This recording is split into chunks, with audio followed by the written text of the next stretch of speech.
So today I just hopped into Helldivers 2 and I was thinking, what if I create a build with the warp pack, which by the way is literally my favorite item in the game right now, a build that is going to be good against any factions. One build to kind of destroy any faction at any time. And that's exactly what we did. So let's talk about it. Let's start off with the blue stratagems. The laser cannon is going to be the option for this build.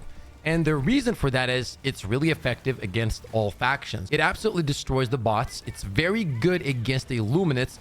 And with the right build, it's actually pretty good against the bugs as well. Now, what we're going to do here is obviously we're going to combine it with the war pack, right? And this combo is pretty strong, man. And above that, it's really fun as well. For all the people that saw my tips videos, right? You guys saw that this is a very good combo. And the reason for that is as you're shooting, you can just keep your hand on the trigger and you're teleporting at the same time. And you can avoid a lot of damage while you yourself are still dealing damage. Now, when it comes to the other stratagems, which is going to be the red ones, obviously, we are going to be picking up the laser. The laser is one that is very effective no matter which faction you're going against. And yes, the cooldown is pretty high, but I keep it for those oh shit kind of moments, right? Like too many big targets, boom, you throw it in, everything gets melted, GG. Now for the second slot, if you don't like this, you could pick up the orbital rail cannon strike. This is kind of up to you, but if it was my option, I would pick the laser because it just takes care of a bunch of targets at the same time. Now hopefully one day they're gonna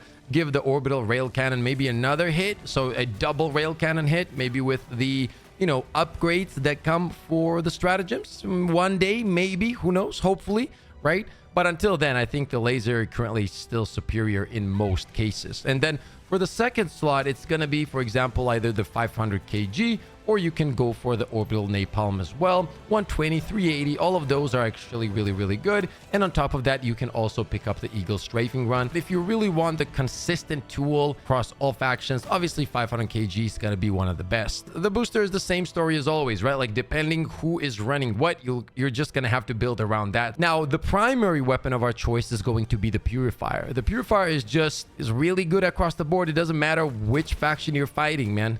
And it has one thing that I really like about it, right? Obviously you have two modes, which is the charge up mode and the normal mode. And a lot of the times when something does get close to you, you can use the normal mode and it won't deal too much damage to you. That said, if you're thinking, you know what, but I still struggle with that, they still get close to me, in that case, you really have to master the warp pack. Once you're running the warp pack, in most cases, you shouldn't be getting enemies close to you because it is a perfect tool to keep the right distance from your enemies. And honestly, that's going to make the biggest difference in this build.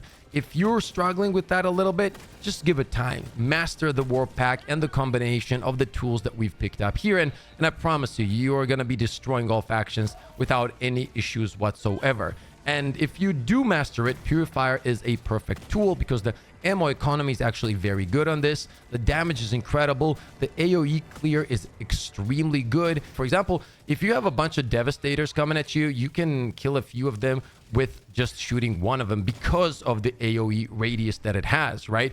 It's also plasma, which just makes it fun to play. It looks cool. Once again, ammo is great. You can't go wrong with this one. For the secondary weapon, if you still struggle with enemies getting close to you, right?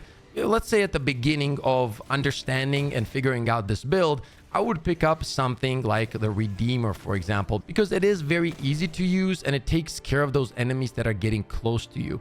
Or if you don't like that, you can go with any of the secondary weapons that will just take care of enemies that are close up to you at all times if you're struggling once again with the distance management. But for me personally, I like to use the ultimatum at all times. It's just a quick delete button essentially. When something, or should I say bigger enemies in general, are pushing up, delete him, right? Just get him out, ugly ass, deleted. Now, the grenade and the armor piece are the only two things that I'm going to move around a little bit. So the gas nade stays both for illuminates and for the bugs for me personally. So we're not going to move that in that case. But once you do go to the bots, what I would advise is go to the thermites. The thermites are just unbeatable when it comes to the bots. Honestly, they're just too strong. Essentially take care of everything on that side and you can't really beat it, man. It is a very powerful tool against automatons. And every time I use it, even till this day, I'm kind of surprised how good it is. Hulks or even if factory striders, whatever it is, you're going to be cooking them up pretty easily. But for the other two, I would go for the gas grenades as mentioned. And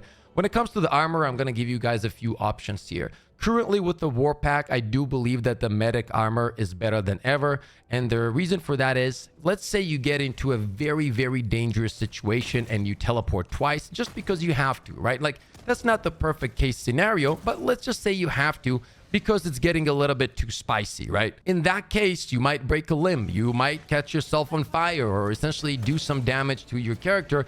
And in that case, having those 2 extra stims with 2 extra seconds on it, yeah, that's a banger. And it really does save your life more than you can imagine. And so this is what I would use against the bugs and against the illuminates as well. However, if you're struggling with survivability, even though you're running medical armor against the bugs, there is one more armor that makes it a little bit easier to survive against them, and that is going to be the medium armor with extra petting. If you are a player that has mastered the war pack and you don't put yourself in those situations where you have to teleport back to back all the time, which means that you understand distance management to that level that you don't force those double teleports all the time, in that case, you can run this. But if you are struggling with that, and if you find yourself always double porting, then go for the medium armor, medical armor, I mean, with 6 stims. Now, when you go against the bots, though, that completely changes, and you're going to be going the heavy medical armor. I truly believe this is a perfect combination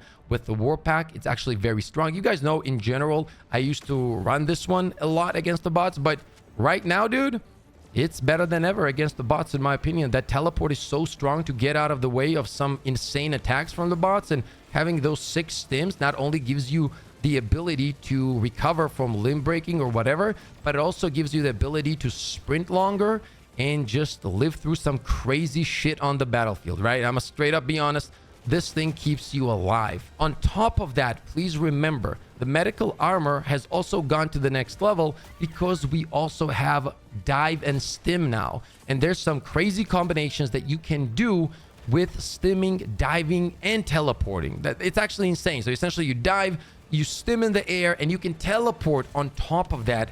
Everything in one go. Pretty crazy. That's why I think that the medical armors currently with the war pack are just on a different level. So if you haven't tried all of these combinations, make sure to do so. Now, when it comes to the build itself, it's pretty simple, guys. You're going to have the laser cannon to destroy all of the bigger or even smaller targets, to be honest, depending on the faction that you're going against. Like the bots, they get shredded no matter what's in front of you. You have the ultimatum if you need that extra damage for factory striders. You have the purifier. Like, essentially, no matter which faction you go against, you got every tool you need to destroy any enemy you need. And that is what makes this war pack build absolutely beautiful. Don't be afraid to shoot and teleport at the same time as well. Always pay attention to enemies that are getting aggressive. Like, even if it's a charger, remember, you have the teleport. Pay attention when you're porting, where you're porting, and you are going to be destroying any faction with this loadout, right? This is a super fun build for endgame, for difficulty 10, and I've been having a good time. So let me know what you guys think about this in the comment section below. I would love to hear all of your thoughts. As always, stay positive, stay disciplined, and I'll see you all on the next one.